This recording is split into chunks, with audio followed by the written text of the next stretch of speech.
அனைவருக்கும் வணக்கம். ஆன்மீக தத்துவத்தின் உச்சகட்ட தத்துவத்தில் அலசும் அந்த வரிசையிலே இன்றைக்கு ஒரு கேள்வியை கேட்டு அந்த கேள்விக்கு பதில் சொல்வது போல் மீண்டும் ஒரு முறை முழுமையான அந்த ஆன்மீக ரகசியங்களை எல்லாம் வெளிப்படுத்தி வைக்கலாம் என்று நினைக்கின்றேன். இப்ப கேள்வி கொஞ்சம் சுவாரஸ்யமா இருக்கும். என்னன்னா, பொதுவா நம்ம அத்வைத சித்தாந்தத்தை பேசும்போது அதுக்கு பிரதானமான ஒரு உதாரணமாக நாம் குறிப்பிடுவது என்ன அப்படின்னு கேட்டா, நடிகர் மற்றும் வேஷம் உதாரணம் அப்படிங்கிறது நம்ம சொல்லுவோம். இப்போ அந்த உச்சக்கட்ட தத்துவம் என்ன சொல்லுதுன்னா, பிரம்மம் மட்டுமே இருக்கிறது, அதை தவிர எதுவுமே இல்லை. ஆனால் அந்த பிரம்மமே மாயைக்காக அந்த பிரம்மமே ஈஸ்வரனாக ஜீவனாக விரிந்திருக்கின்றது அப்படின்னு சொல்லுவோம். சரியா? இப்ப அந்த இடத்துல அதை புரிய வைக்கிறதுக்கு நம்ம என்ன சொல்லுவோம் அப்படின்னா, அந்த பரபிரம்மத்தை ஒரு நடிகர்னு வச்சுக்கிட்டேன்னா, அவனே சும்மா நாச்சுக்கும் ஒரு வேஷம் போட்டு அவன் நடிக்கும் போது அந்த நடிப்பு அப்படிங்கிறத ஜீவன் அப்படின்னு சொல்லுவோம். சரியா? அப்போ அந்த ஜீவனு தனியா இருக்கான்னா அந்த ஜீவனுக்கு தனி இருப்பே கிடையாது. பிரம்மத்தினுடைய ரெஃப்ளெக்ஷன் தான், ரெஃப்ளெக்டட் கான்சியஸா தான் இந்த ஜீவன் வந்திருக்க முடியுமே தவிர பிரம்மம் இல்லைன்னா இங்க ஜீவனே இல்லை என்றெல்லாம் நாம் சொல்லுவதுண்டு அப்படின்னு வச்சுக்கோங்களேன். அப்போ அல்டிமேட்லி இந்த பிரம்மம் ஒன்றேதான், அதுவே உலகமாக விரிந்திருக்கிறது, பல்லாயிரக்கணக்கான ஜீவன்களாக இருக்கின்றது. அப்ப எல்லா ஜீவன்களாகவும் இருப்பது எதுன்னா அந்த ஒரே தத்துவம் தான், பிரம்ம தத்துவம் ஒன்றேதான் இங்க எல்லா வேஷங்களிலும் இருக்கின்றது அப்படின்னு நம்ம சொல்லியிருக்கோம். ஈவன் கிருஷ்ணா ஃபீல் எடுத்துக்கிட்டாலும் நான் அதை தான் முன்னாடி பேசியிருக்கேன் இல்லையா?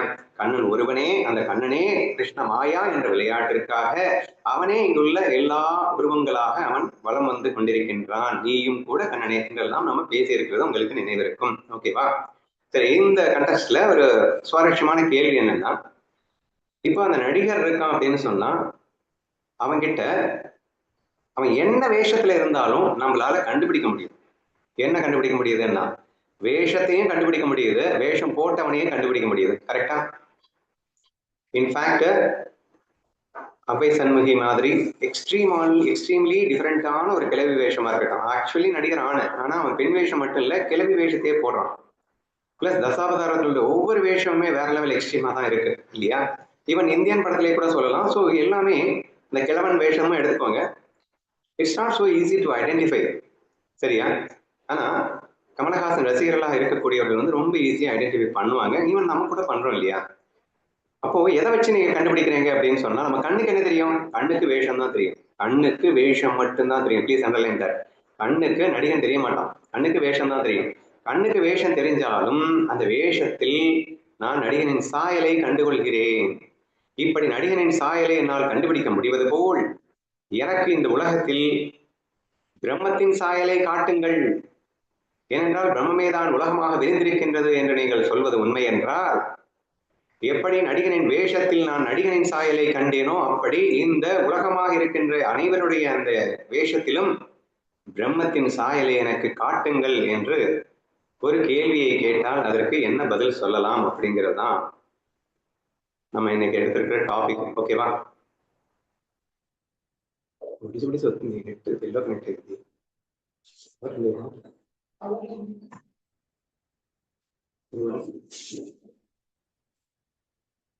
சரி, இப்போ இந்த கேள்விக்கான விடை என்ன அப்படிங்கிறத பார்க்கணும். ஃபர்ஸ்ட் அந்த நடிகருக்கு அப்படின்னு சொல்லிட்டு ஒரு சாயல் இருக்கு. ஆனா அந்த நடிகர் அது வேஷம் போட்டதுக்கு அப்புறமா அந்த வேஷத்துக்குன்னு ஒரு சாயல் இருக்கு.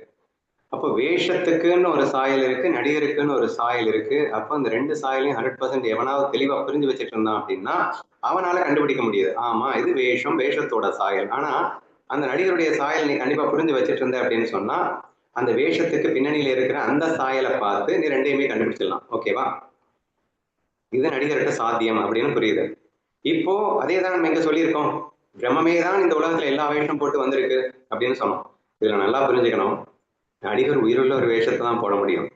ஆனா பிரம்மம் உயிர் உள்ள உயிர் அற்ற அக்ரணி பொருட்களாகவும் பிரம்மமே தான் இருக்கின்றதுன்னு சொல்லிட்டு இருக்கோம். பஞ்ச பூதங்களாக இருக்கிறது பிரம்மம்னு சொல்லிட்டு இருக்கோம். இந்த என் கண்ணுக்கு முன்னாடி இருக்கக்கூடிய சேரு டேப்லெட்னு எல்லாமே இங்கே பிரம்மம்னு சொல்லிட்டு இருக்கோம். இப்போ பிரம்மம் இப்படித்தான் வேஷம் எடுக்கும் அப்படின்னு இல்லை, இங்க இருக்கிற எல்லாமே பிரம்மத்தினுடைய வேஷம்னு தான் சொல்லிட்டு இருக்கோம் என்பதையும் நீங்க புரிஞ்சுக்க ட்ரை பண்ணுங்க. இதை சொல்லும் போதே இட்ஸ் வெரி டிஃபிகல்ட் நீங்க புரிஞ்சுட்டு இருப்பீங்க. பஞ்சபூதத்துல எங்க போய் சாயலை பார்க்க, இங்க தண்ணியில போயிட்டு பிரம்மத்தின் சாயலை காட்டு, நெருப்புல போயிட்டு பிரம்மத்தின் சாயலை காட்டு அப்படின்னா காட்ட முடியுமா? ஒரு மனிதனின் உருவத்திலே இன்னொரு உருவத்தை காட்ட முடியும் அப்படின்னு சொல்லும் போது ஓகே, அந்த நடிகர் எக்ஸாம்பிள் ரொம்ப நல்லா புரியுது. பட் பிரம்ம தத்துவத்துல இது சாத்தியமா என்ற கேள்வி முதலில் எழுகிறது என்பதை புரிந்து கொள்ள முயற்சி செய்யுங்கள். ஓகேவா? ஏன்னா எல்லா ரூபங்களாகவும் இருப்பது அந்த பிரம்மம் தான் என்பதில் மாற்று கருத்து இல்லை. ஆனால் பிரம்மத்திற்கென்று தனி ரூபம் இல்லை என்பதை புரிந்து கொள்ள வேண்டும். பிரம்மத்திற்கென்று தனி ரூபம் இல்லாததால் தான் அது எல்லா ரூபமாகவும் இருக்கின்றது. அப்படின்னா என்ன சொல்ல வரேன்னா, பிரம்மத்திற்குன்னு தனியா ஒரு சாயல் இல்லாததால் தான் இங்கே அத்தனை சாயல்களிலுமே பிரம்மம் வருகிறது அப்படின்னு சொல்ல வர. அப்படி இருக்கும்போது பிரம்மத்தின் சாயலை எப்படி காட்டுவீங்க? வேஷத்துக்குள்ள பிரம்மத்தின் சாயலை காட்டணும் அப்படின்னா அதுக்குன்னு ஒரு சாயல் இருந்தா தானே காட்ட முடியும். ஆனா பிரம்மத்துக்குன்னு சாயலே இல்லையே. பிரம்மத்தோட சாயல் என்னப்பா அப்படின்னு கேள்வி கேட்டா அதுக்குன்னு எந்த சாயலும் இல்லை, அதுவே பிரம்மத்தின் சாயல். இப்படிதானே விளக்க வேண்டியது இருக்கு. ஸோ அந்த விளக்கத்தை தான் நான் கொஞ்ச நேரத்துக்கு முன்னாடி படிச்சு காட்டினேன். நமக்கு அந்த அளவுக்கு மனப்பாட சக்தி கிடையாது. ஸோ பொதுவாக பிரம்மத்தினுடைய சாயல்களை காட்டு என்று சொன்னவுடன் வீரங்களும் புராணங்களும் நமக்கு பிரம்மத்தின் சாயல்கள் என்னென்ன அப்படிங்கிறத நான் ஒரு தடவை அப்படியே சொல்லிடுறேன். அதுக்கப்புறம் இந்த சாயல்களை நான் எல்லா வேஷத்திலையும் எப்படி பார்க்கறது அப்படிங்கிறத நம்ம பார்க்கலாம். பிரம்மத்தின் சாயல் நம்பர் 1, சத்தானவன், நிரந்தரமானவன் அர்த்தம். அதுக்கு இருப்பு அப்படின்னு அர்த்தம், எப்போதும் இருப்பது அப்படின்னு அர்த்தம், சத்தியத்துக்கு அர்த்தம். சரியா? சித்தானவன்னா அப்சல்யூட் கான்சியஸ்னஸ். அப்சல்யூட் கான்சியஸ்னஸ் என்னன்னா உணர்வு மயமானதுன்னா உணர்வுகள்லாம் உணர்வாக இருப்பதுன்னு புரிஞ்சுக்கணும். நீங்க உணர்வுனாம காட்டலாம்ல. ஒரு பணக்கார வேஷத்துல பணக்கார உணர்வு இருக்கும், ஒரு கோபக்கார வேஷத்துல கோபக்கார உணர்வு இருக்கும் அப்படின்னு நீங்க சொல்லுவீங்க. ஆனா சித்துங்கிறது வேஷத்தினுடைய உணர்வு இல்ல, அந்த உணர்வுகள் எல்லாம் உணர்வாக இருப்பதுதான் சித்து. அப்சல்யூட் கான்சியஸ்னஸ் சொல்லலாம், அல்லது the consciousness of all consciousness சொல்லலாம். உணர்வுகளுக்கெல்லாம் உணர்வாக இருப்பதுன்னு சொல்லலாம். எப்படி வந்து அதுக்கு உருவம் கிடையாது, அதனால அது எல்லா உருவமாக இருக்கிறதுன்னு நம்ம சொன்னோமோ, அதே மாதிரி இதுக்குன்னு ஒரு உணர்வு கிடையாது, அதனால அது எல்லா உணர்வுமாக இருக்கிறது. டசன்ட் மீன் தட் அதுக்கு உணர்வே கிடையாதுன்னு அர்த்தம் இல்லை. உணர்வில்லாத ஒரு உணர்வு அப்படின்னு நம்ம புரிஞ்சுக்கணும். ஏன்னா இட்ஸ் ஈஸி தான் நினைக்கிறேன், நீங்க புரிஞ்சுருப்பீங்கன்னு அப்படின்னு நம்புறேன். ஸோ கன்ஃபியூஸ் ஆகணும்னு அவசியம் இல்லை. சாரி, நான் ஒரு நிமிஷம் ஏன் கட்டாச்சு.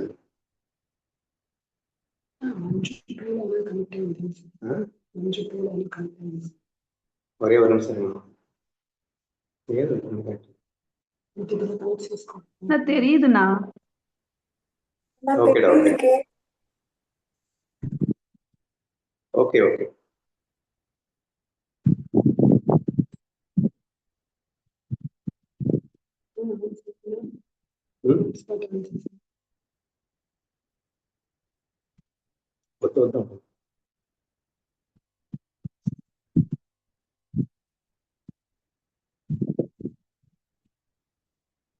சோ சத்தானவன், சித்தானவன், ஆனந்தமயமானவன். பேரானந்தமயம்னா அப்சல்யூட் பிளிஸ் அப்படின்னா ஒரு செகண்டும் கூடுதல் குறைவில்லாத ஆனந்தம். there is no differentiation between here and there அப்படிங்கிற மாதிரி இல்லாத ஒரு ஆனந்தம், பெர்மனன்ட் பிளிஸ்ன்னு சொல்றோம் இல்லையா, அப்படிப்பட்ட ஒரு ஆனந்தம். அதை நீங்க வேஷத்துல பார்க்க முடியுமா? ஒரு நேரம் ஆடும், ஒரு நேரம் சிரிக்கும், ஒரு நேரம் கத்தும். அதுக்கு பின்னாடியில ஒரு ஆனந்தம் இருக்குன்னு பின்னாடி இருக்கிற ஆனந்தத்தை உங்களால பார்க்க முடியுமா? பின்னாடி இருக்கிற சித்தை பார்க்க முடியுமா? பின்னாடி இருப்பாக இருக்கின்றது, பின்னாடி இருக்கின்றது உண்மையான இருப்பை பார்க்க முடியுமா? சோ வேஷமும் ஒரு இருக்கிற மாதிரி தெரியுது, அது உண்மையான இருப்பா? வேஷத்துல 1000 உணர்வு இருக்கு, ஆனா அது உண்மையான உணர்வா? வேஷம் அழுது சிரிக்குது, அது உண்மையான ஆனந்த உணர்வா? திங்க் பண்ணிக்கோங்க. சரியா? அந்த அப்போ பிரம்மத்தினுடைய ஆட்ரிபியூட்ஸை முதல்ல பார்ப்போம், அதுக்கப்புறம் வேஷத்துல எப்படி பாக்குறதுன்றதையும் நம்ம பார்க்க தான் போறேன் இப்போ. சரியா? இப்ப நெக்ஸ்ட் என்ன? நித்யா, பெர்மனன்ட், சுத்தா, பியூர் கான்சியஸ்னஸ். சரியா? ஆனா இங்க வில்லனாவும் வரும் வேஷம், கொடிய வேஷங்கள்லாம் கூட எடுக்கும். ஆனா பிரம்மம் எப்போதும் சுத்தமானது, பரிசுத்தமானது, சுத்த அப்படின்னு சொல்லக்கூடிய ஒரு அட்ரிபியூட்ஸ்.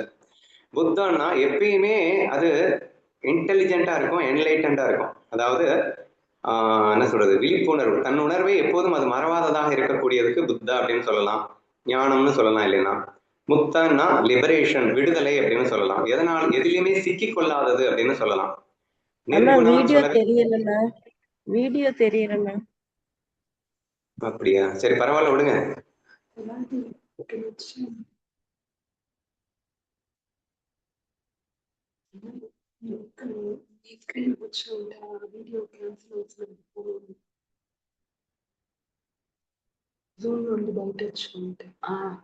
இப்ப தெரியுதுல்ல? இப்ப ஓகே தானே? இப்ப தெரியுதுண்ணா. இப்ப தெரியுதுண்ணா.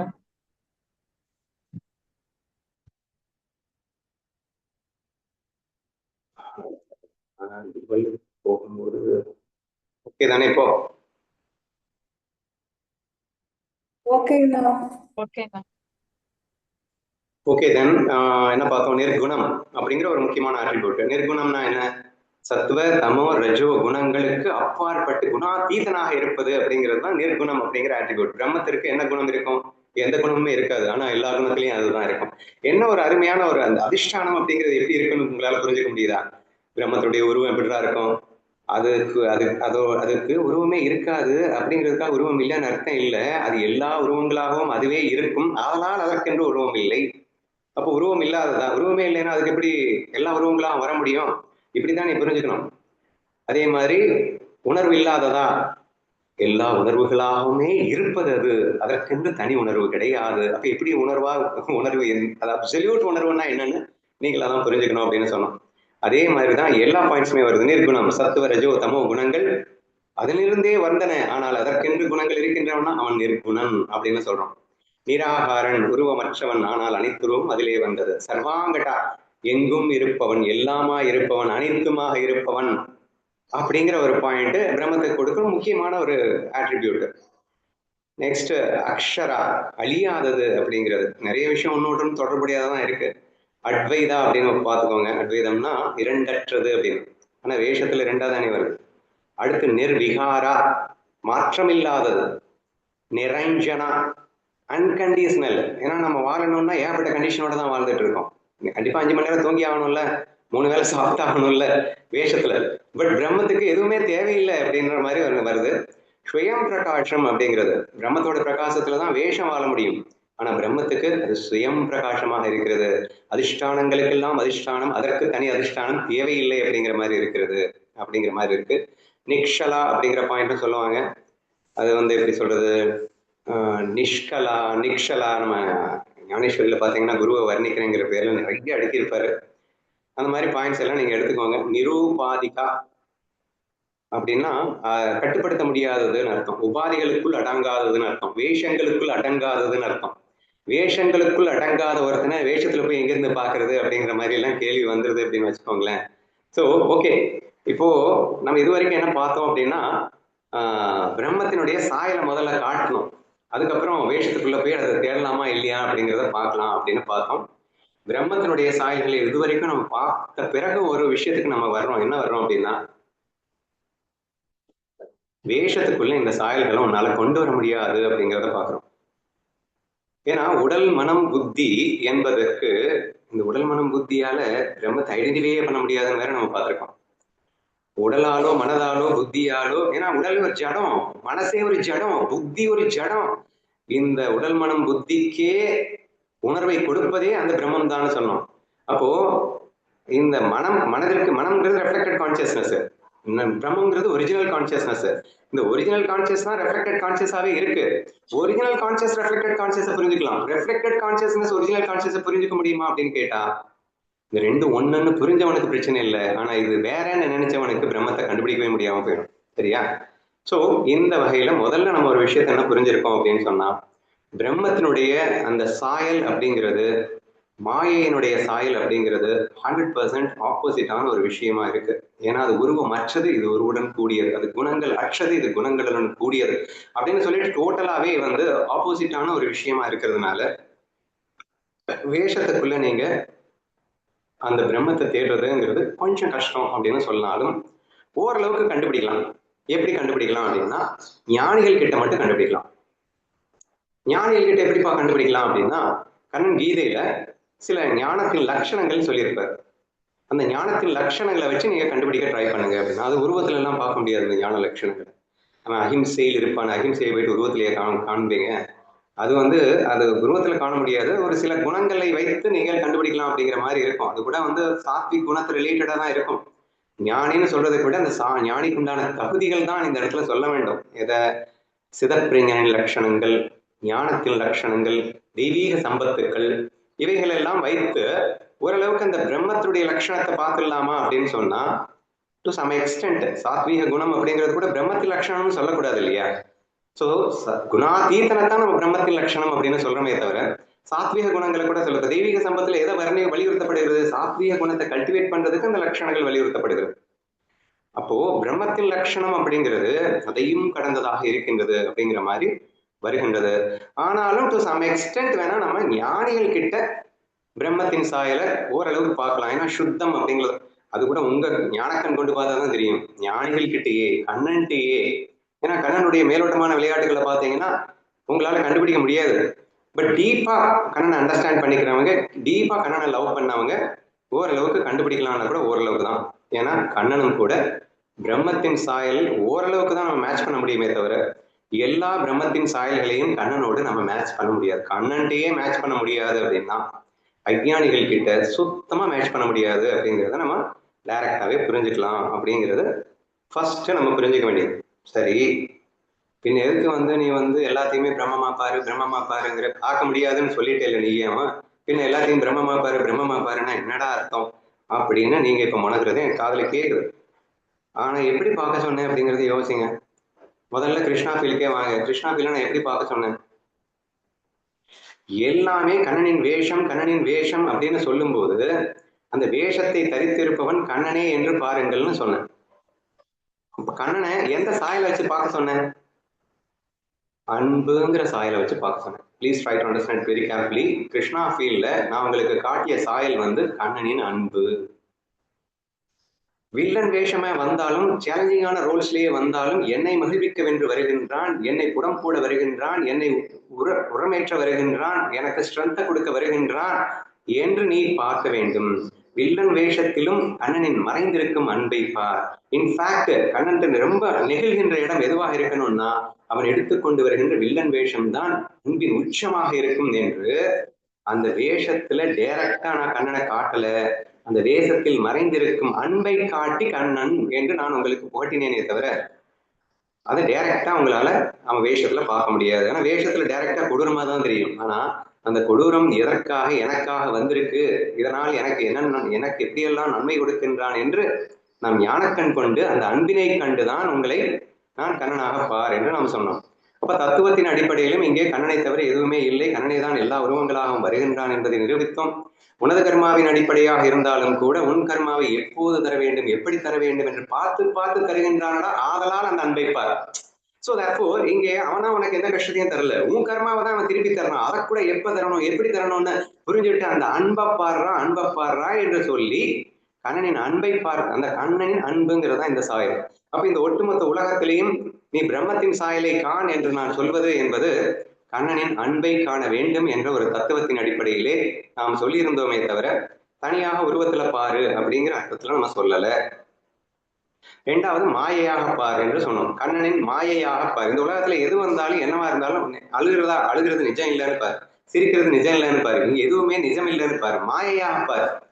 அப்போ கண்ணனின் ஒரே அன்பு மட்டுமே தான் இந்த மாயைக்காக பல்வேறு வேஷங்கள் தரித்துக் கொண்டிருக்கிறதுன்னு பாரு. இப்ப வேஷத்தை டம்மி பண்ணும்போது மட்டும்தான் கண்ணனின் அன்பை நாம் காண முடிந்தது அப்படின்றத புரிஞ்சுக்கோங்க.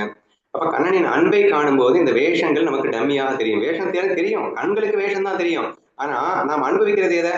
கண்ணனின் அன்பைத்தான் நாம் அனுபவிப்போம் என்று நான் உங்களுக்கு எக்ஸ்பிளைன் பண்ணியதை நினைவுபட்டுங்க. வேற எப்படி சொல்லியிருப்பேன்னா, 5 மிட்டாய் 5 ரூபாய், கண்ணா நீ பாதி தின்று மீதி தந்தால் ₹1,00,000 எப்படி வந்துச்சு?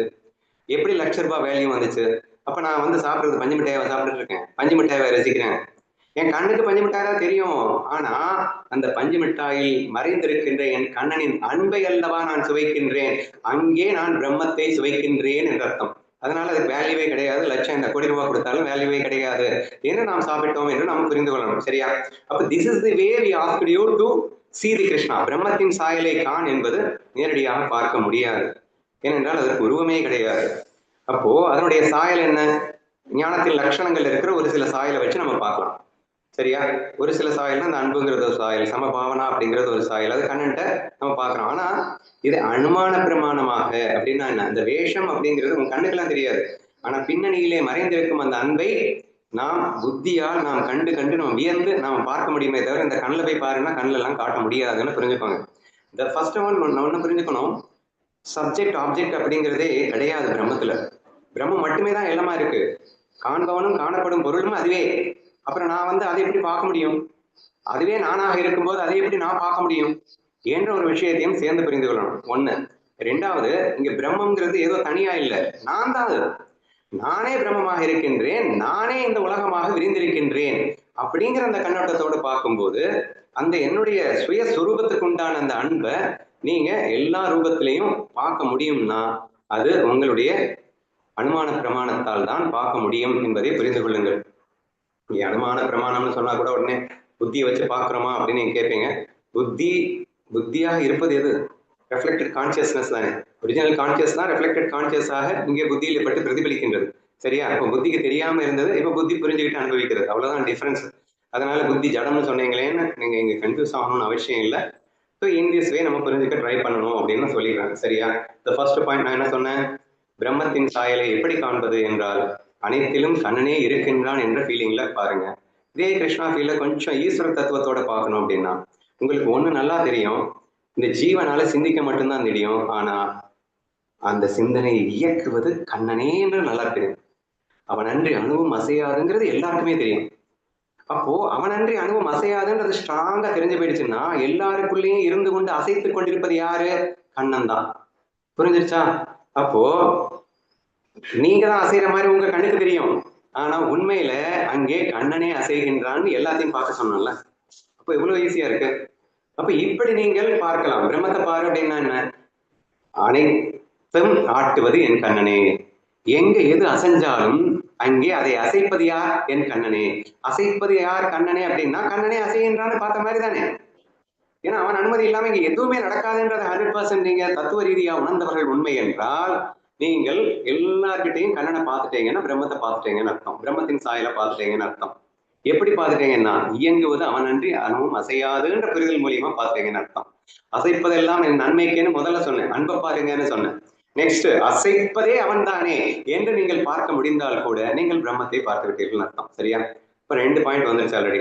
நீங்க இந்த உலகத்துல பிரம்மத்தை பார்த்துட்டு வாழ்றீங்களா அல்லது உங்களையே நீங்க பார்த்துட்டு வாழ்றீங்களா இல்லையான்றதை தெரிஞ்சுக்கிறதுக்கு இங்கே அனைத்தும் நானே நானே இந்த எல்லா அசைவுகளுக்கும் காரணம்னு புரிஞ்சுக்கிறது. கிருஷ்ணாஃபிலேருந்து ரொம்ப ஈஸி புரிஞ்சுக்கிறதுக்கு. இப்போ ஞானத்திலேருந்து பார்க்கணும்னா கூட நீ என்னை திட்டுற அப்படின்னா இந்த திட்ட வச்சது என்னுடைய எண்ணத்தின் அடிப்படையில என்னுடைய ஈஸ்வரத்தன்மை என்ன திட்ட வைக்குது. நான் உருவாக்கிய எண்ணத்தின் அடிப்படையில என்னுடைய ஈஸ்வரத்தன்மை இப்ப என்ன திட்ட வைக்குது. இப்ப இங்க எல்லாமே நானாகத்தான் நான் காண முடியுமே தவிர நான் என்னை விட்டு வேறாக எதையுமே காண முடியாது. சரியா? ஏனென்றால் அசைப்பதெல்லாம் எனது ஈஸ்வரத்தன்மையே எனது எண்ணத்தின் அடிப்படையில் அசைக்கின்றது என்ற அடிப்படையில் யோசித்தால் கூட இங்கே அனைத்தையும் நானாக கண்டுவிட முடியும் அல்லது பிரம்மமாக கண்டுவிட முடியும் என்ற அந்த பாயிண்ட்ல நீங்க யோசிங்க. வேற நம்ம என்ன சொல்லுவோம் அப்படின்னா மனமா சூழலா அப்படிங்கிற கிளாஸஸ்ல உங்களுடைய மனசுதான் உங்களுடைய அனுபவத்துக்கு காரணம்னு நிரூபிச்சாச்சு. இந்த உலகமே உங்களுடைய மனதினுடைய பிரதிபலிப்பு அப்படின்னு சொல்லியாச்சு. அப்போ நீங்க கண்ணை திறந்த உடனே உங்க மனசு விழிக்குது, இந்த உலகத்தை பார்க்குது. ஒருத்தன் திட்டுறான், அதை சுகமா எடுத்துக்கிறதா துக்கமா எடுக்கிறதான்னு நீதான் முடிவு பண்ற. அப்போ ஆட்டோமேட்டிக்கா இந்த அனுபவத்திற்கு அதிகாரம் யார் அப்படின்னா உலக அனுபவத்திற்கே அதிகாரம் யாருன்னா நீதான். அப்போ ஜீவ சிருஷ்டி என்ற அடிப்படையில் உண்மை எதுவாக இருந்தாலும் நான் கருப்பை வெள்ளைன்னு பார்த்தா எனக்கு வெள்ளையா தான் தெரியும், வெள்ளையா இருக்கிறத கருப்புன்னு பார்த்தா எனக்கு கருப்பா தான் தெரியும். அப்ப இந்த உலகம் என்பது இந்த ஜீவ சிருஷ்டியிலிருந்து பார்க்கும்போது நானே உலகமாக இருக்கின்றேன். எப்படி உங்க கற்பனை உலகம் அப்படிங்கிறது இருக்கோ அதே மாதிரிதான் ஜீவ சிருஷ்டியில வாழ்ந்தீங்கன்னா உங்களுடைய ஜீவ கற்பனையில மட்டும் நீங்க வாழ்ந்தீங்க அப்படின்னு சொன்னா அப்போ ரொம்ப தெளிவா புரியுது, அங்கே நீ மட்டும்தான் உலகமாக இருக்கின்றாய். உனது மாயா மனமே எண்ணமே எங்கே உலகமாக இருக்கிறது. பேக்ரவுண்ட் தத்துவத்தை வச்சுதான் புரிஞ்சுக்க முடியும். நான்னா யாரு? அந்த தத்துவம் தான் நானு.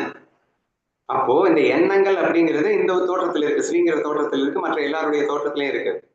அது எண்ணத்தினுடைய தோற்றம். இமேஜினேட்டிவ் வேர்ல்டுல எப்படி நீங்களே பலாயிரக்கணக்கான ரூபங்களை எடுத்துக்கொண்டீர்களோ அத்தனை ரூபங்களும் நீங்களே ஆனீர்களோ அப்படித்தான் இந்த நிஜ வேர்ல்ட்ல ஜீவ சிருஷ்டியில நடக்குது. சரியா? சோ அப்படி பார்த்தா கூட முழுமையாக நானே எனது கற்பனையின் துணை கொண்டு இந்த உலகமாக விரிந்திருக்கிறேன் உங்களால பார்க்க முடிஞ்சா நீங்க பிரம்மத்தை பாக்குறீங்கன்னு அர்த்தம். ஏன்னா எதை பார்த்தாலும் நான் பார்த்துட்டீங்கல்ல, அப்ப பிரம்மத்தை பாக்குறீங்கன்னு அர்த்தம். நீ எப்படிடா இவ்வளவா இருக்க முடியும்? அது சும்மா நாச்சுக்கு மாயையில அப்படிதான் தெரிவேன். அப்படி தெரியுது அப்படிங்கிறதுக்காக அது நான் இல்லைன்னு ஆயிடுமா? ஏன்னா ஏன் என்ன இல்லைன்னா அங்க ஒண்ணுமே தெரியாதே. நான் தூங்கிட்டு இருக்கும்போது ஏதாவது தெரியுதா?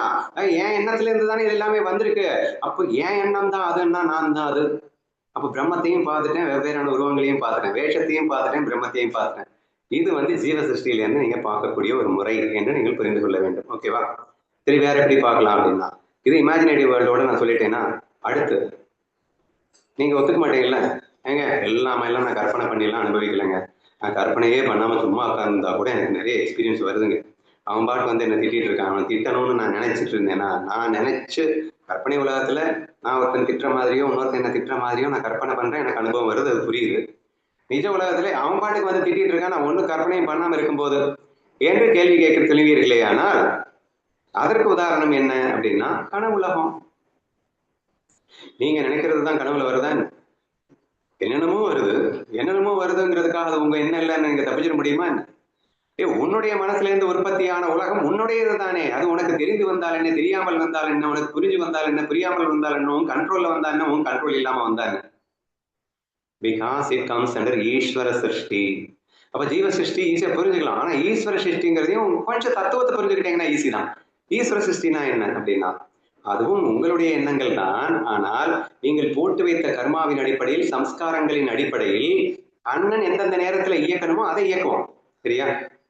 ஜீவ சிருஷ்டியில இன்ஸ்டன்ட்ல நீங்க நினைக்கிறது அப்படியே அனுபவமாக்கி தருவது ஜீவ சிருஷ்டி. ஆனால் ஈஸ்வர சிருஷ்டி என்பது இந்த கனவுலகம் மாதிரி ஏற்கனவே போட்டு வைத்த விஷயங்கள், சம்ஸ்காரங்கள், கனவுகள் அப்படிங்கிற கர்மாக்கள், நாம செய்து வைத்த கர்மாக்கள், இவைகள் எல்லாம் கர்மபல தாதாவாக இருந்து கண்ணன் ஆட்டுகின்றான் இல்லையா? அப்போ அவன் ஆட்டும் போது எனக்கு ஒரு அனுபவம் வருது. சரி, அவன் எப்படி ஆட்டுறான்? ஏன் எண்ணத்தின் பேஸ் பண்ணி தான் ஆட்டுறான். ஆனா இப்ப நான் நினைக்கல, பட் எப்பவோ நினைச்சதை பேஸ் பண்ணி அவன் ஆட்டுறான். ஆனா என் கர்மா இல்லாம அவன் ஆட்ட மாட்டாங்கிற தத்துவம் உங்களுக்கு புரிஞ்சிருந்ததுன்னா, எகெயின் கனவு புரிஞ்சுக்கணும். சரியா? அது எப்படி நான் ஒத்துக்கிறது? கனவுல ஆட்டுறான்ல, எல்லாம் உன்னுடைய கண்ட்ரோல்லயே ஆட்டுறான். ஆனா வருது இல்ல, அதை அனுபவிக்கிறேன் இல்ல. ஆனா அங்க 100% என்னுடைய மனம் தான், என்னுடைய மனதின் ரெஃப்ளெக்ஷன் தான், அது மாயை தான் ஒத்துக்கிறேன் இல்ல. அதே மாதிரி ஒத்துக்கிட்டு தான் ஆகணும். ஏன்னா நீ லைக்ஸ் அண்ட் டிஸ்லைக்ஸ் நீ போட்டு வச்ச எண்ணத்தை உனக்கே தெரியாம நீ பின்னல் மாதிரி சிக்கல், அது இடியாப்ப சிக்கல் மாதிரி போட்டு வச்சுட்ட. அது உனக்கு புரியுதோ புரியலையோ, ஆனா உன் எண்ணத்தை தான் கண்ணன் ஆட்டுவானே தவிர வேற எந்த எண்ணத்தையும் ஆட்ட மாட்டான். ஏன்னா அவன் எண்ணத்தையும் உற்பத்தி பண்றதில்லை. அவனுக்கு எல்லாருமே ஒண்ணு. அவன் கர்மபலதாதாவாக இருந்து கொண்டு உன் எண்ணத்திற்கு ஏற்றாற் போல் இந்த உலகை ஆட்டுவதுங்கிறது அவனுடைய வேலை. அதான் அன்போட செய்து கொண்டிருக்கிறான் அப்படிங்கிறத மட்டும் நீங்க புரிஞ்சுக்கணும். ஓகேவா? ஸோ அந்த அடிப்படையில நீங்க பார்த்தா கூட ஈஸ்வர சிருஷ்டி என்பது ஒரு தத்துவம். ஜீவ சிருஷ்டிங்கிற தத்துவத்தின் அடிப்படையில நீங்க எல்லா இடத்துலயுமே உங்களை பார்த்து விடலாம் அப்படின்னு சொன்னேன். உங்களை என்ன பிரம்மத்தை சொல்லிட்டுங்க. இந்த உருவத்தை பார்த்து இந்த உருவத்தை அங்க பார்க்கலாம் நினைச்சிடாதீங்க. இந்த உருவத்துலாம் எந்த உருவத்திலையும் பார்க்க முடியாது. ஏன்னா இதுக்குன்னு ஒரு உருவம் வந்துருச்சு. இந்த உருவத்தை போய் அந்த உருவத்துல எங்கேருந்து பார்க்க? பட் நான் சொல்லிட்டு இருக்கிறது உருவமற்ற அந்த பிரம்மத்தை எல்லா ரூபங்களிலும் பார்க்கலாம். குணங்களற்ற என் குணாதீத பிரம்மத்தை எல்லா குணங்களிலும் பார்க்கலாம். ஏனென்றால் என் மனதால் உருவாக்கிய எல்லா குணங்களும் நானே. அந்த பிரம்மத்தின் அதிஷ்டானத்தை கொண்டு மனம்ங்கிறது கருவி, அந்த பிரம்மமே நான், பிரம்மமாகிய நானே இந்த மனதின் கருவியை கொண்டு இத்தனை ஸ்ரீங்கிற உருவத்தோடு மட்டும் இல்லாம எல்லா உருவமாகவும் இருக்கின்றேன் என்று நீங்க ஜீவ சிருஷ்டியின் தத்துவத்தின் படியும் புரிந்து கொள்ளலாம். ஈஸ்வர சிருஷ்டியின் தத்துவத்தின் அடிப்படையிலும் நீங்கள் மிக சுலபமாகவே புரிந்து கொள்ள முடியும் அப்படின்னு நினைக்கிறாங்க. இப்போ அனைவரும் ஞானிகளேன்னு அமிர்த அனுபவத்துல ப்ரூவ் பண்ணியிருக்காரு. அதை எப்படி ப்ரூவ் பண்ணாரு அப்படின்னா, அனைத்தையும் அறிகின்ற அறிவு ஒருவனுக்கு இருக்கும் வரை அவன் அந்த பிரம்மத்தில் தானே இருக்கின்றான். அப்போ அந்த அட்ரிபியூட்ஸ் ஆஃப் பரபிரம்மால என்ன சொல்லியிருந்தேன்னா, சித்து அப்படின்னு சொன்னேன், சுத்த சித்து அப்படின்னு சொன்னேன். அந்த சுத்த சித்து தான் இப்ப அசுத்தமா 1008 வேஷங்கள்ல வந்திருக்கு. சரியா? போட்டோம். ஆனா எது இந்த எல்லா வேஷங்கள்லயும் இருக்கு? அந்த சுத்த சித்தே தான் எல்லா வேஷங்களிலும் இருக்கிறது. அப்படின்னா அந்த அறிவு இருக்கிற வரைக்கும் தான் இந்த வேஷமே இருக்க முடியும். அந்த சுத்த சித்து இல்லைன்னா எந்த வேஷமுமே இருக்க முடியாது என்ற அடிப்படையில். அப்படின்னா என்ன அர்த்தம்? அனைத்தையும் அறிகின்ற அறிவாய் அது இருக்கின்ற காரணத்தினால் அது பிரம்மத்தின் ஆட்ரிபியூட்ஸ். எல்லாருக்குள்ளயும் அது இருக்குல்ல. எல்லாருக்குமே உங்க மனசு, நீங்க தமசா ரஜசா சாத்விகா அப்படின்னு உங்களுக்கு தெரியுது. நீ நல்லவனா கெட்டவனா உனக்கு தெரியுது. நீ ஞானியா அஜ்ஞானியா உனக்கு தெரியுது. ரமணர் கிட்ட போய் கேட்பாங்கல்ல, நான் யார், நான் யார் என்ற கேள்வியை கேட்டவனே நீ அப்படின்னாரு. அப்போ அறிகிறாய் நான் யார் அப்படிங்கறத நீ கேட்டுட்டு இருக்கிறது, நீ கேட்கிறவன் யாரு, நான் யாருன்னு கேட்கிறவன் யாரு அப்படின்னு, அதிஷ்டானம் யாரு ஏன்னா அந்த டீப் சித்துக்குள்ள நீங்க போனீங்க அப்படின்னா அறிவு அப்படின்னு வருது. அந்த அறிவு எல்லாருக்குள்ளேயும் இருக்கு. அறிவு இல்லாத மனிதனே கிடையாது. அந்த அறிவை கொண்டு அவன் செய்கின்ற செயல்கள் வந்து வேற வேறையா இருக்கலாம் மாயையில. ஆனா அறிவு இருக்கிறதுனால தான் இந்த எல்லா வேலையும் செய்துட்டு இருக்கான் அப்படின்றத புரிஞ்சுக்கணும். அறிவே இல்லைன்னா எதையுமே செய்ய முடியாதுங்க, ஆக்ஷனே இருக்காதுங்க. அறிவே இல்லைன்னா அந்த சித்துங்கிற உணர்வு இருக்கிறதுனாலதான் என்னத்தையோ பண்ணிட்டு இருக்கோம். இப்போ உணர்வே இல்லாத ஜடம் அல்ல நான். அப்போ உணர்வு இருக்குன்னாலே சித்து இருக்குன்னு அர்த்தம். அந்த சித்து வெளிப்பாடு விதவிதமா இருக்கும். அது லூசாவும் இருக்கும், அறிவாளியாவும் இருக்கு, எப்படி வேணா எடுத்துட்டு போகட்டும். ஆனா அந்த சித்து இருக்கு, அது எல்லாருக்குள்ளயும் இருக்குல்ல. அந்த சித் என்ற தத்துவத்தை உன்னால் பிடிக்க முடிந்தால் இந்த பிரம்மத்தை நீ எல்லார்கிட்டையும் பார்க்கலாம். சரியா? இப்போ பிரம்மத்தை எல்லார்கிட்டையும் பார்க்கணும்னா எதை பார்க்க முடியும்? சித்தை பார் அப்படிங்கிற. சத்தெல்லாம் பார்க்க முடியாது. சத்தை எப்படி பார்க்கணும் அப்படின்னா, இந்த உருவத்துல நீ தேடினா கிடைக்காது. நீ பிரம்மம் மட்டும்தான் சத்தியமா இருக்கு. அப்போ நீ எத்தனை உருவமா மாறினாலும் நீ மாறுறது இல்லை, அந்த பிரம்மத்தை தான் சத்தியமா பிடிக்க முடியும். அதே மாதிரி அந்த பிரம்மத்துக்கிட்ட தான் அந்த சித்து இருக்கு. அந்த சித்தே தான் இங்க எல்லா வெவ்வேறு உணர்வுகளா வெளிப்பட்டு கொண்டிருக்கிறது. நீ எத்தனை வெளிப்பாடுகளை கண்ட போதில் மாயைக்குள்ளேயே சொல்றேன். இப்ப எல்லோரும் அனைத்தையும் அறிந்தே தெரிந்தே புரிந்தே அனைத்தையும் செய்து கொண்டிருக்கிறார்கள் என்ற அந்த கான்செப்ட்ல பாத்தீங்கன்னா, அனைத்திற்கும் அறிவாய் இருக்கின்ற அந்த அறிவு அப்படிங்கிறது எல்லோருக்குள்ளேயும் இருக்கின்றது என்று அந்த தத்துவ திருஷ்டியோடு நீங்கள் பிரம்மத்தை காணலாம். இந்த ஊன திருஷ்டியை வச்செல்லாம் பிரம்மத்தை காண முடியாது, தயவு செய்து புரிஞ்சுக்கோங்க. தத்துவ திருஷ்டியை கண்கொண்டு, ஞான திருஷ்டியின் கண்கொண்டுதான் நாம் பிரம்மத்தை பார்க்க முடியும். வேஷத்தை பார்க்கலாம் இந்த ஊனக்கண் வச்சு, ஆனா வேஷத்துக்கு பின்னணியில இருக்கிற அந்த பிரம்மத்தை நீங்க ஞான திருஷ்டி வச்சுதான் பார்க்க முடியுமே தவிர இந்த ஊனக்கண்ணை வச்சு பார்க்க முடியாது அப்படிங்கிறத நீங்க புரிஞ்சுக்கணும். ஓகேவா? அபார்ட் ஃப்ரம் தட் வேற என்ன சொல்லலாம் அப்படின்னா, நான் யார் அப்படின்னா உண்மையான அந்த பிரம்ம சுரூபத்தை காட்டு காட்டு அப்படின்னு கேட்டீங்கன்னா, அந்த சித் உணர்வை நம்ம எப்படி காட்டுவோம்னா, டீப் ஸ்லீப்ல நீ இருக்கும்போது உணர்வோட தான் இருக்க. ஆனா மாயையின் கலப்பில்லாம இருக்க, மனசுல பட்டு ரெஃப்ளெக்ட் ஆகாம ஒரிஜினல் உணர்வோட மட்டும் இருக்க. ரெஃப்ளெக்டட் உணர்வு இல்லாம ஒரிஜினலா மட்டும் இருக்கக்கூடிய ஒரு இடம் எதுன்னு கேட்டா அது டீப் ஸ்லீப். அப்ப நீ இருக்க, உணர்வோடு இருக்க. அதனாலதான் அதிகமான சத்தம் வந்தா உன்னால எந்திரிக்க முடியுது. எவ்வளவு சப்தத்துல எந்திரிக்கணும் அப்படிங்கிறத நீயே நிர்ணயம் பண்ணி கொண்டு அதை பேஸ் பண்ணி இந்த மாயின் சங்கல்பம் இல்லாமல் அதிக ஒரு 4-5 மணி நேரம் தூங்கணும்னு நினைச்சிட்டு தூங்கி எந்திரிக்கிற அப்படின்னு சொன்னா அதுதான் வந்து உண்மையான, அதாவது அஞ்ஞானிக்கும் ஞானிக்கும் டிஃபரன்ஸ் இருக்கு, நான் அதை சொல்ல வரல. பட் ஒரு கம்பேரிஷனுக்காக அந்த சித்து உணர்வை காட்டுன்னு கேட்டீங்கன்னா டு சம் எக்ஸ்டென்ட் நம்ம வந்து இந்த டீப் ஸ்லீப்ல இருக்கக்கூடிய ஞானியினுடைய டீப் ஸ்லீப்பும் அஞ்ஞானியுடைய டீப் ஸ்லீப்பும் பெருசா டிஃபரன்ஸ் இருக்காது. அப்ப அந்த டீப் ஸ்லீப்ல அந்த சித்தை நீ பார்க்கலாம் அப்படிங்கிறோம். அப்ப டீப் ஸ்லீப்ல இருக்கும்போது எல்லாருமே ஒண்ணுங்கிறத ஸ்பஷ்டமா தெரியுது இல்ல. உன்னுடைய டீப் ஸ்லீப்ல என்னுடைய டீப் ஸ்லீப்ல what kind of difference you are going to make? அப்ப டீப் ஸ்லீப்ல நீயும் நானும் ஒண்ணுதானே, இப்போ ஒரிஜினல் கான்சியஸ்ல நீயும் நானும் ஒண்ணுதானே. இப்படியெல்லாம் தத்துவ திருஷ்டி கொண்டுதான் நான் உன்னையும் நீயும் நானும் ஒன்றென்று பார்க்க முடியுமே தவிர இப்படி ஊனக்கண் கொண்டு வேற எதுவாலும் பார்க்க முடியாது என்பதை புரிந்து கொள்ளுங்கள் அப்படின்னு நான் சொல்ல வரேன். ஸோ ஓரளவுக்கு டு சம் எக்ஸ்டென்ட் நம்ம நிறைய பாயிண்ட்ஸ் பிரம்மத்தின் சாயலை எப்படி நாம் எல்லாரிடமும் கண்டுகொள்வது அப்படின்றத நான் சொல்லிட்டேன். மற்றபடி வேற ஏதாவது பாயிண்ட் மிஸ் பண்ணிருக்கேன். ஸ்தம்பித்தல். ஓகே, இது டீப் ஸ்லீப்போட ஈக்குவேட் பண்ணிக்கலாம். எக்ஸாம்பிள் என்ன சொல்லுவோம் அப்படின்னா, திடீர்னு ஒரு பொண்ணு வந்து ஐ லவ் யூ சொல்லிட்டான். 4 வருஷமா நான் துரத்தி காதலிச்ச பொண்ணு வந்து திடீர்னு ஐ லவ் யூ சொல்லிட்டான். பட் டக்குன்னு ஒரு செகண்ட் வந்து நான் மெய் மறக்கின்றேன், உடல் மனம் புத்தி எல்லாத்தையும் கடந்த ஒரு ஸ்டேட்டுக்கு போறேன். தாட்ல ஸ்டேட்டுக்கு ஒரு சம் செகண்ட்ஸ்க்கு நம்ம போவோம். சரியா? அந்த ஸ்டேட் வந்து எல்லாருக்குமே காமனா தான் இருக்கு. அது மாயை கடந்த நிலையில பிரம்மத்தை கண்டுபிடிக்கிற ஸ்டேட். அது இது டீப் ஸ்லீப்பும் ஸ்தம்பித்தலும் வந்து மாயை கடந்த நிலையில தான் கண்டுபிடிக்க முடியுது. மாயைக்குள்ளேயே கண்டுபிடிக்கணும்னா நீங்க தத்துவத்துக்குள்ள என்ட்ரி ஆகணும். ஜீவ சிருஷ்டியின் அடிப்படையிலும் நானே உலகமாக இருக்கிறேன்னு புரியணும். ஈஸ்வர சிருஷ்டியின் அடிப்படையிலும் நானே உலகமாக இருக்கிறேன்னு புரியணும். ஈஸ்வர சைத்தன்யமும் நானே, ஜீவ சைத்தன்யமும் நானேன்னு புரியணும். இங்கே எல்லாமே வேற வேறையா இருந்தாலும் உண்மையில் நானே இங்கு வேறு வேறையா தென்பட்டு கொண்டிருக்கின்றேன் என்பதும் புரியணும். சோ இப்படி இந்த எல்லா தத்துவங்களும் நமக்கு புரிந்தால் மட்டும்தான் அந்த தத்துவ திருஷ்டியை கொண்டு, ஞான திருஷ்டியை கொண்டு நாம் மாயைக்குள்ளேயே பிரம்மத்தை பார்த்துடலாம். எங்க பார்த்தாலும் நான் தான் அதுன்னு உன்னால பார்க்க முடிஞ்சது அப்படின்னா, அப்ப உருவத்துல வேறையா தான் தெரியும், ஆனாலும் தத்துவத்துல நான் தான் அதுன்னு பார்க்க முடிஞ்சதுன்னா நீ பிரம்மத்தை பார்த்துட்டேன்னு அர்த்தம். அப்ப எதை பார்த்தாலும் ஞான திருஷ்டியை கொண்டு பார் அப்படின்னு எதுக்கு சொல்றாங்க அப்படின்னா, இந்த வேஷங்கள் உண்மை அல்ல, வெறும் மாயை என்று புரிந்து கொண்டு தத்துவ திருஷ்டியின் கொண்டு அனைத்தும் ஒன்று என்று பார்த்து விடலாம். அடிக்கடி நம்ம கிளாஸஸ்ல வந்து மாயையை பத்தி ரொம்ப அழகா டீட்டெயிலா டெப்தா நம்ம பேசிக்கிட்டே இருக்கேன். ஏன்னா இந்த உலகத்தை உண்மை நம்பிட்டு இருக்கிற வரைக்கும் தலையில நின்னாலும் நீ பிரம்மத்தை பார்க்க முடியாது. உலகத்தை உண்மை என்று நம்பிக்கொண்டிருக்கின்ற ஒருவன் பிரம்மத்தின் சாயலை உலகத்தில் தேடினால் கூட கிடைக்காது, குண்டிக்கர்ணாட்சி தேடினாலும் கிடைக்காது. தயவு செய்து புரிஞ்சுக்கோங்க. அப்ப ஃபர்ஸ்ட் இந்த உலகத்தை மாயை என்று தெளிவாக புரிந்து கொள்ள வேண்டும். அதுவும் எனது மனதால் நான் தோற்றுவித்த மாயை என்று புரியும் போது அந்த நான் இங்கே பிரம்மமாக மிளிர்வான். சரியா? அப்ப பிரம்மமே எல்லா இடத்துலையும் தெரிவான். 100% மாய தத்துவத்தை புரிந்தவனுக்கு மட்டும்தான் இந்த ஞான திருஷ்டியை கொண்டு பிரம்ம தத்துவத்தை காண முடியும் என்பதை நீங்கள் சேர்ந்தே தெரிந்து கொள்ளுங்கள் அப்படின்னு சொல்ல வரேன். So that's why I keep on insisting you. இந்த உலகத்துல ஒண்ணுமே உண்மை இல்லை, ஒண்ணுமே உண்மை இல்லை என்ற ஒரு விஷயத்தை பாருங்க அப்படிங்கிறத சொல்றது வழக்கம் அப்படின்னு புரிஞ்சுக்கோங்க. நீ ஃபைனலா எழுதியா ஹவு டு டு ப்ராக்டிஸ்.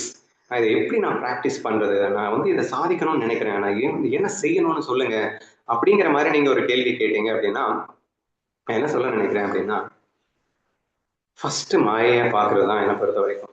2 விஷயத்தை நீங்க ப்ராக்டிஸ் பண்ணலாம். ஒன்று கிருஷ்ணாவை முழுசா நம்புறது, இன்னொன்று மாயையா பார்க்கறது. இந்த 2 விஷயம் நீங்க 100% தெளிவா ப்ராக்டிஸ் பண்ணீங்கன்னா நீங்க எல்லாத்துலயுமே பிரம்மத்தை படிச்சிடலாம். எப்படி அப்படின்னா, நீங்க வந்து மாயையா பார்க்கறதுன்னா ஒருத்தன் வந்து எங்க வந்து மாயையா பார்க்க முடியாது. நீங்க உண்மையான நம்பி இருக்கிறதுனால சம் பிளஸ் வந்தாலும் மாயையா பார்க்க முடியாது, மைனஸ் வந்தாலும் மாயையா பார்க்க முடியாது. ஆனா நீங்க 100 மாயையா பார்க்கும்போது எவ்வளவு பெரிய பிளஸ் வந்தாலும் அதை மேட்டராகவே நீங்க பார்க்க மாட்டீங்க, எவ்வளவு பெரிய மைனஸ் வந்தாலும் அது மேட்டராகவே பார்க்க மாட்டீங்க. கனவுல என்ன நடந்தாலும் ஏதாவது நீங்க அழட்டிக்க போறீங்களா? அப்ப கனவு மாதிரி நீங்க இந்த உலகத்தை பார்க்க ஆரம்பிச்சீங்க அப்படின்னா எவ்வளவு பெரிய விஷயமானாலும் நீங்க வந்து கூலா இருப்பீங்க, ரிலாக்ஸ்டா இருப்பீங்க, தெளிவா இருப்பீங்க. அதுதான் வந்து பியூர் மைண்ட். அப்ப பியூர் மைண்டா இருக்கும்போது அந்த பிரம்ம உணர்வு அழகாப்பட்டு ரெஃப்ளெக்ட் ஆகிறது ரொம்ப ஈஸியா. அந்த தத்துவ திருஷ்டி, ஞான திருஷ்டி எல்லாம் நமக்கு கிடைக்கணும் அப்படின்னா முதல்ல நீங்க ஃபாலோ பண்ண வேண்டியது நீங்க இந்த உலகத்தை கனவா பாக்குறது.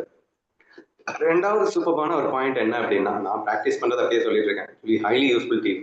ஸோ ஃபர்ஸ்ட் இந்த உலகத்தை கனவா பாருங்க. 2வது இந்த கனவை நடத்துறதுக்குன்னு ஒருத்தன் இருக்கான்ல, இந்த மாயையை ரன் பண்றதுக்குன்னு ஒருத்தர் இருக்கான்ல, எனக்குள்ளேயே இருக்கான்ல, ஈஸ்வரன் ஒருத்தர் இருக்கான்ல, அவங்கிட்ட முழுசா ஒப்படைச்சிட்டு ஹாயா உட்காருது.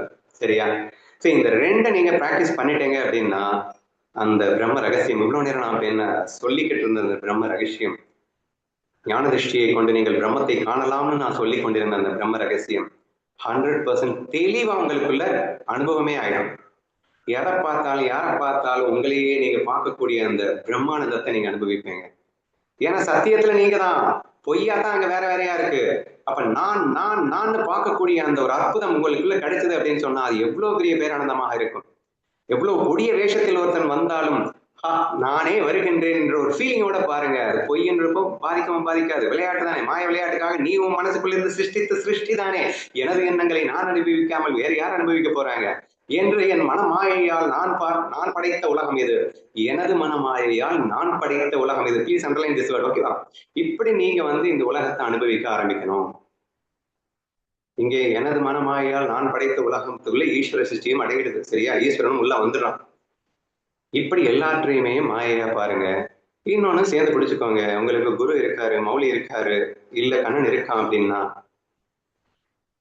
இந்த மாயையை நடத்துவதற்கு அவன் இருக்கும் போது எனக்கு என்ன கவலைன்னு ஜஸ்ட் ஒரு ஸ்பெக்டேட்டரா, ஒரு சாட்சியா நடக்கிறது எல்லாம் அழகா வேடிக்கை பார்க்க ஆரம்பிங்க. ஆட்டோமேட்டிக்காவே இந்த பிரம்ம ரகசியம் உங்களுக்குள் ஊடுருவும். ஒரு நாள் எல்லாவற்றையுமே நான் தான் அது என்று ஞான கண் கொண்டு உங்களால் பார்க்க முடியும். அப்கோர்ஸ் வெளியில ஊனக்கண்ணுக்கு வேற வேறையாதான் தெரியும். ஊனக்கண்ணுக்கெல்லாம் வந்து நீங்க தெரிய மாட்டீங்க. ஏன்னா நீங்க இந்த உடம்பு இல்லைன்னு நான் சொல்லிட்டேன், பிரம்மத்தை தான் நான் சொல்லிட்டு இருக்கேன். அந்த நான் எல்லா இடத்துலையும் தெரியணும்னா ஞான திருஷ்டியை கொண்டு பார்க்கும்போது மட்டுமே தெரியும் என்பதை புரிந்து கொண்டால் அந்த கேள்விக்கான பதில் கிடைத்திருக்கும் என்று நம்புகின்றேன். சந்தேகங்கள் இருந்தால் கேட்கவும். நேத்து கிருஷ்ணா ஃபீல் பேசும்போது அந்த ஐம்புலன்களுக்கும் விருந்தாக கண்ணன் இருக்கிறான் அப்படின்னு பேசிட்டு, மனசு அப்படிங்கிறதே வந்து ஜடம்னு சொல்லிட்டோம். ஐம்புலன்கள் ஒண்ணுமே செயல்படாது, இந்த மனசை வச்சுதான் செயல்படுது அப்படிங்கும்போது அதுவுமே ஜடம்தான். ஆனா அதை வச்சு எப்படி கண்ணனை வந்து விருந்தாக்க முடியும் இந்த ஐம்புலன்களுக்கு அப்படின்னு பேசிட்டு அப்புறம் அந்த கண்ணனே பிரம்மம்னு ப்ரூஃப் பண்ணீங்க. அதாவது கிருஷ்ண உணர்வை பற்றி நான் பேசிக் கொண்டிருக்கும் போது புலன்களாலோ மனதாலோ பிரம்மத்தை பார்க்க முடியாது, தத்துவ கண் கொண்டு பார்க்க வேண்டும், ஞான கண் கொண்டு பார்க்க வேண்டும் அப்படின்னு எல்லாம் நீங்க இவ்வளவு நேரம் பேசிட்டு இருக்கீங்க. நேரத்தை சொல்லும் போது உன் புலன்களால் கண்ணனை அனுபவி, உன் மனதால் கண்ணனை அனுபவி, உன் புத்தியால் கண்ணனை அனுபவி அப்படின்லாம் சொன்னீங்களே அப்படிங்கிற ஒரு கேள்வி வந்தது. அப்படின்னா இங்கே கிருஷ்ண உணர்வு அப்படிங்கிறது முழுமையடையும் போது இங்கே அனைத்தும் கண்ணன் அப்படிங்கிறப்ப நானும் கண்ணனாக மாறிவிடுகின்றேன். இங்கே மனம் என்ற மாயையால் தோற்றுவிக்கப்பட்டதுதான் இந்த உலகம் அப்படிங்கிறதும் புரிஞ்சு போயிடுச்சு. அனைத்தும் ஒன்று என்ற தத்துவத்தோடு இந்த மாயையை அனுபவிப்பது அப்படின்னா என்ன? அனைத்தும் ஒன்று என்ற முழுமையான தத்துவத்தோடு நீங்கள் இந்த மாயையை அனுபவிக்கும் போது நீங்கள் தான் இந்த மாயைக்கு மகிழ்ச்சியை தருவீர்களே தவிர மாயையிலிருந்து நீங்கள் எந்த மகிழ்ச்சியையும் எதிர்பார்க்க மாட்டீர்கள் அப்படின்னு புரிஞ்சுக்கணும். அதுக்குதான் அந்த கிருஷ்ணா ஃபீல்ட்ல இருந்து பேசும்போது ஒரு இது ஏற்கனவே சொல்லிட்டேன். 5 மிட்டாய் 5 ரூபாய், பாதி தின்று மீதி தந்தால் ₹1,00,000. இப்ப நான் அனுபவிக்கிறது புலனையா அல்லது என் கண்ணனை? புலன்களை தாண்டிய என் கண்ணனை புலன்களை தாண்டி அனுபவிக்கின்றேனான்றதை யோசிச்சு பாருங்க. வெளித்தோற்றத்திற்கு மாயையில நான் பஞ்சு சாப்பிட்ற மாதிரி தான் தெரியும். ஆனால் உண்மையில் நான் கண்ணனின் அன்பை சுவைக்கின்றேன் என்று புரிகிறதா? எப்போது என் கண்கள் அனைத்தையும் கண்ணனாக காண ஆரம்பித்து விட்டதோ, அந்த தத்துவத்தை காண ஆரம்பித்து விட்டதோ, அந்த தத்துவத்துக்குள்ள மறைஞ்சிருக்கின்ற அந்த அன்பை மட்டுமே நான் சுவைக்கின்றேன் என்று ஆரம்பித்து விட்ட பிறகு என்னை ஓங்கி ஒருத்தன் அடிக்கிறான், எனக்கு வலி எடுக்குது, வேதனை எடுக்கின்றது. ஆனால் அந்த வலி வேதனையை நான் அனுபவிக்கிறேனா அல்லது என் கண்ணன் என்னிடம் விளையாடுகின்றான் என்று அந்த கண்ணனின் அன்பை அனுபவிக்கின்றேனா என்று நீங்கள் சிந்தித்து பார்த்தீர்கள் என்றாலும் கூட இன்டைரக்ட்லி நான் தத்துவத்தை தான் அனுபவிக்கின்றேன். கிருஷ்ணா பிள்ளை முதலியே சொல்லிட்டேன், கண்ணனின் அன்பைத்தான் நான் அனுபவிக்கின்றேன். சோ அவனுடைய நேரடியாக என் புலன்களுக்கு என்னென்னமோ நடக்கலாம். என் கண்களுக்கு கொடூரமான விஷயங்கள் வரலாம், அழகான விஷயங்கள் வரலாம். ஆனால் என் கண்களுக்கு இரண்டுமே அற்புதமாக ஆனந்தமாக தெரிவதற்கு காரணம் என்னன்னா, அதை வெறும் வஸ்துவாக பார்க்கல, அந்த வஸ்துவுக்கு பின்னணியுள்ள அந்த கண்ணனை காண்கின்றேன், அன்பை காண்கின்றேன், ஆதலால் அதை நான் சுவைக்கின்றேன், ரசிக்கின்றேன் என்று புரிகிறதா? அப்ப கண்களை கட்டவிழ்த்து மேய விடு, என் கண்ணன் மேல் மேய விடுன்னா என்ன அர்த்தம்? அனைத்தையும் பிரம்மம் என்ற தத்துவ திருஷ்டியோடு மேய விடுன்னு இன்டைரக்டா அர்த்தங்க. சோ அனைத்தும் என் கண்ணன் என்ற முழுமையான ஞானக்கண் கொண்டு இந்த புலன்களை மேய விடுன்னு சொல்லிட்டு இருக்கேன். அல்டிமேட்லி ஒரு டிஃபரன்ஸும் கிடையாது கிருஷ்ணா ஃபீலுக்கும் இந்த ஞானத்துக்கும். எல்லாமே ஒண்ணுதான். அங்க எக்ஸ்ட்ரா ஒரு பாயிண்ட் என்னன்னா, ஞானத்துல நீ லீலை பண்ணாமலும் இருக்கலாம். உன்னோட மனசு புத்தி எல்லாத்தையும் ஸ்டாப் பண்ணிட்டு சாட்சியா கூட நீ இருக்கலாம். ஆனா கிருஷ்ணா ஃபீல்ட்ல நீ முழுமையாக கண்ணனை அனுபவிக்கவும் செய்ய, லீலைகள் செய்யலாம். லீலை செய்கின்ற ஞானின்னு நம்ம நிறைய பேசியிருப்போம். அப்ப கண்ணன் தி பெஸ்ட் எக்ஸாம்பிள், சரியா? சோ அவன் தன் மனதை புத்தியை யூஸ் பண்ணிட்டு நிறைய லீலைகள் செய்து கொண்டிருந்தான் அப்படிங்கிறத நம்ம பார்க்கிறோம். அது லீலைகள் செய்து கொண்டிருந்தான் என்பதற்காக இந்த லீலைகளை சுவைத்தானா அல்லது ஒன்னஸ் ஃபீலிலே அவன் மகிழ்ந்தானா? அனைவரிடம் அவன் காட்டிய அன்பினை மகிழ்ந்தானா அல்லது அவன் செய்த சேஷ்டைகளை அவன் மகிழ்ந்தானா? சோ அல்டிமேட்லி நீங்க பாத்தீங்கன்னா எல்லாருக்குள்ளேயும் அவன் ஒன்றைத்தான் கண்டான். அது அவன் தன்னையே கண்டான், தன் தத்துவத்தையே கண்டான். ஆதலால் அந்த தத்துவத்தோட தத்துவமாக அன்பிலே மிளிர்ந்தான், அன்பை மகிழ்ந்தான் என்றுதான் நம்ம சொல்ல வேண்டியது வருதே தவிர ஏதோ ஒரு ஆக்ஷனை நம்ம பண்றோம் செய்யறோம் அப்படிங்கிறது இல்லை அப்படிங்கிறத புரிஞ்சுக்கணும். விளையாட்டு அப்படிங்கிறதே இருவரின் அன்பை மகிழ்வதற்காக விளையாடினால்தான் அதற்கு பேர் விளையாட்டு. ஃப்ரெண்ட்லி கேம்ல 2 மல்யுத்த வீராங்கனைகள் அடித்துக் கொண்டார்கள், புரட்டி எடுத்தார்கள். ஆனால் இருவரும் பயங்கரமான ஆனந்தத்தில் திளைத்தார்கள்னா எப்படி திளைக்க முடிஞ்சது? அந்த வெளி தோற்றத்துல மயங்கி இருந்தாங்கன்னா எப்படிங்க சந்தோஷம் வந்திருக்கும்? அது வெறும் மாயையில் உள்ள சந்தோஷமாக மாறி இருக்கும். ஆனால் மாயையை கடந்தவர்களுக்கு இருவருக்கும் இடைந்த அன்பிலே அவர்கள் மகிழ்ந்த காரணத்தினால் அந்த அடி, குத்து, அந்த தோல்வி, வெற்றி எல்லாத்தையுமே ஒன்றடி மன்றடியாக அவர்கள் ஆனந்தமாக மகிழ முடிந்தது என்று நாம பார்க்க முடிகிறது. சரியா? அப்போ புலன்களால் அனுபவிப்பது போல் தோன்றலாம். கிருஷ்ண உணர்வில் இருப்பவன் பக்தன் புலன்களால் அனுபவிப்பது போல் தோன்றலாம். ஆனால் உண்மையில் அவன் தத்துவ திருஷ்டியை கொண்டு கண்ணனைத்தான் அனுபவிக்கிறான், தத்துவத்தை தான் அனுபவிக்கிறான், ஞானத்தை தான் அனுபவிக்கின்றான், ஆத்மாவைத்தான் அனுபவிக்கின்றான், பிரம்ம உணர்வைத்தான் அனுபவிக்கின்றான் என்றுதான் நாம் புரிந்து கொள்ள வேண்டும் என்று புரிந்து கொள்ளுங்கள். அண்ணா அறிவம்மா அண்ணா, அன்னைக்கு அண்ணா லெசன் எடுக்கும் போது பெரியண்ணா ஒரு அபிசம்மி ஒரு படத்துல ஒரு வீடியோ கிளிப்பிங்ஸ் காமிச்சாங்கண்ணா. இப்போ அம்மாவுக்கும் பொண்ணுக்கும் என்ன டிஃபரன்ஸ் பார்க்கும்போது, அந்த ஃபர்ஸ்ட் எய்ட் ஒரு இது நடக்கும் ஒரு சீன்ல. அந்த பொண்ணுக்கு அபய் சம்மி படத்துல கமலஹாசன் பொண்ணுக்கு ஒரு இது கிராக்கர்ஸ் எல்லாம் வெடிலாம் வெடிக்கிறப்ப ஒரு சீன்ல கீழே விழுந்துருவா. விழுறப்ப அவன் வேகமா எடுத்துட்டு போய் இந்த தண்ணியில போடுவான். போடுறப்ப பார்த்ததும் நம்ம என்ன நினைப்போம்னா, ஒண்ணு அந்த பாட்டி வேஷத்துல இருக்கிற பாட்டி தான் நினைப்போம், இல்லாட்டினா